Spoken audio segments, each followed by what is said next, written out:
This Section 1 is not about crimes. What we're looking for here is data around what is outside the purview of the Human Rights Act, but where there's, I took notes on this, where there is speech and associated related action. So if a person is standing on the street corner, ready to cross to the other side, maybe going to the grocery store, we heard these stories a lot, and somebody else drives by and says something derogatory about their perceived race or ethnicity and how it's related to COVID, that's a situation where somebody then immediately starts feeling very fearful.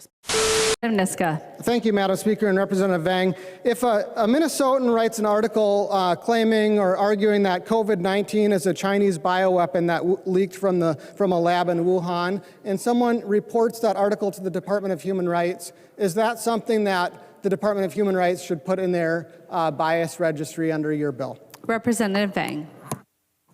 Thank you, Madam Speaker. Representative Niska, not all incidents are considered, I guess, violent or criminal, as I said before. Coming from a community where we, especially during the pandemic, when we've experienced for the first time in a long time during the pandemic, I have felt unsafe grocery shopping.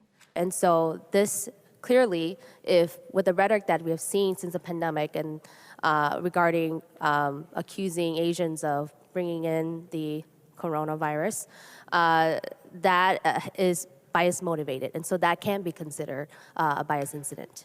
Representative Niska.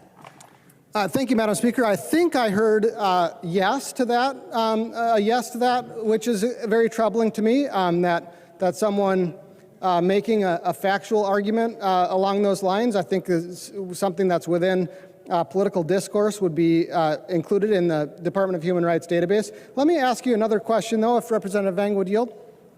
She will yield. Representative Niska.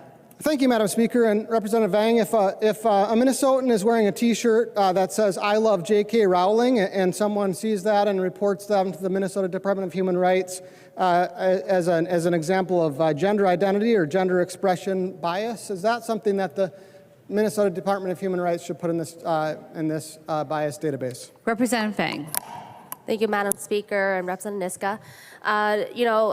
I think this question will best be answered by the lawyers. I'm not a lawyer myself. I think in the language of the provision, we have looked at the language to make sure that a substantial part of any incident has to be relating to bias and hate and motivated. And so I will, I'm not going to say a yes or no to that question. It is really up to the those investigating to decide whether there is substantive